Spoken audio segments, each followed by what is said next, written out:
Asia cup 2025 కోసం team India స్క్వాడ్ను BCCI August 3వ వారంలో ఎంపిక చేయనుంది. ఆ స్క్వాడ్లో ఎవరుంటారు అనే ఆసక్తి అందరిలోనూ ఉంది. అయితే స్క్వాడ్లో ఎవరుంటారో చెప్పడం కష్టం కానీ ఎవరు ఉండరు అనే క్లారిటీ అయితే వస్తోంది.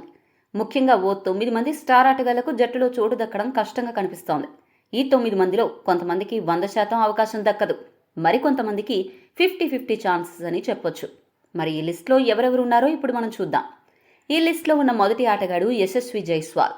ఈ యువ ఆటగాడు పర్ఫెక్ట్ టీ20 స్పెషలిస్ట్. ఓపెనర్గా కూడా బాగా ఆడగలడు. కానీ ప్రస్తుత టీ20 ఓపెనర్ అభిషేక్ శర్మ ఐసీసీ ర్యాంకింగ్స్లో నెంబర్ 1 స్థానంలో ఉన్నాడు. అంతేకాకుండా ఓపెనర్ల స్థానం కోసం సంజు శాంసన్, గిల్ ఇద్దరూ కూడా ఉన్నారు. ఈ పరిస్థితుల్లో జైస్వాల్కు చోటు దక్కడం దాదాపు అసాధ్యంగా కనిపిస్తోంది. ఈ జాబితాలో ఉన్న మరొక ఆటగాడు కేఎల్ రాహుల్. ఈ సీనియర్ ఆటగాడు బాగానే ఆడుతున్నప్పటికీ ప్రస్తుతం బ్యాటింగ్ ఆర్డర్ ఎక్కడా ఖాళీ లేదు. అభిషేక్, సంజు శాంసన్, తిలక్ వర్మ, సూర్య, హార్దిక్ ఇలా ఇప్పటికే టీ20లో రాణిస్తున్న బ్యాటర్స్తో స్క్వాడ్ మొత్తం నిండిపోనుంది. ఈ పరిస్థితుల్లో కేఎల్ రాహుల్కు అవకాశం దక్కడం గగనమనే చెప్పాలి. ఇక సీనియర్ బౌలర్ మహమ్మద్ సిరాజ్కు కూడా ఆసియా కప్ 2025లో చోటు దక్కేలా కనిపించడం లేదు. ఎందుకంటే సిరాజ్ ఇంగ్లాండ్ సిరీస్లో విశ్రాంతి లేకుండా 5 టెస్టుల్లో బౌలింగ్ చేశాడు. ఇక ఈ ఆసియా కప్ 2025 స్పిన్కు అనుకూలమైన యూఏఈ పిచ్లపై జరగనుంది. ఈ సిరీస్ తర్వాత వెస్టిండీస్ సిరీస్ ఉంది. అంతేకాకుండా సిరాజ్ కంటే బాగా బౌలింగ్ చేసే టీ20 ఫాస్ట్ బౌలర్స్ జట్టుకు అందుబాటులో ఉన్నారు. ఈ నేపథ్యంలో సిరాజ్ను ఎంపిక చేయడం కష్టమని చెప్పాలి.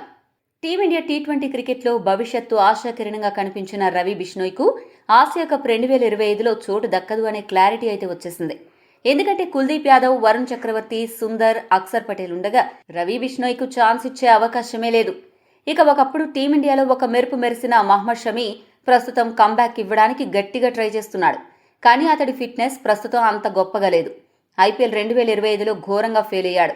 కాబట్టి ఆసియా కప్ స్క్వాడ్ నుండి షమి సైడ్ అయిపోవడం పక్కా. మిడిల్ ఆర్డర్లో విధ్వంసం సృష్టించే కెపాసిటీ ఉన్న రిషబ్ పంత్కు ఇంగ్లాండ్ సిరీస్లో కాలికి తీవ్ర గాయం అవడంతో అతడు ఆసియా కప్ నుండి తప్పుకోవాల్సిన పరిస్థితి ఏర్పడింది.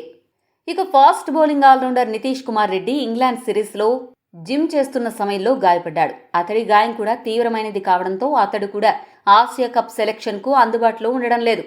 ఈ లిస్టులో ఉన్న మరొక ఆటగాడు సాయి సుదర్శన్. ఓపెనర్ స్థానం కోసం ఇప్పటికే అభిషేక్ శర్మ, సంజు శాంసన్, గిల్ల మధ్య పోటీ ఉంది. మిగతా స్థానాల్లో కూడా ఎక్కడా ఖాళీ లేదు.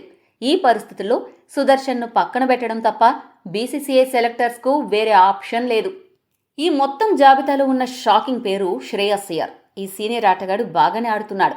కానీ శ్రేయస్ అయ్యర్కు జట్టులో చోటు దక్కదేమో అనే అనుమానమైతే ఉంది. అందుకు కొన్ని బలమైన కారణాలున్నాయి.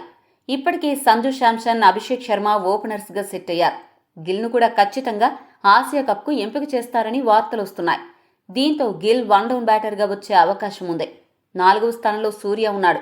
మిగిలిన మిడిల్ ఆర్డర్ కోసం తిలక్ వర్మ, హార్దిక్ పాండ్యా, స్పిన్ బౌలింగ్ భారీ హిట్టింగ్ చేసే శివన్ దుబే ఉన్నారు. ఆ తర్వాత స్పిన్ ఆల్రౌండర్లు కూడా ఉన్నారు.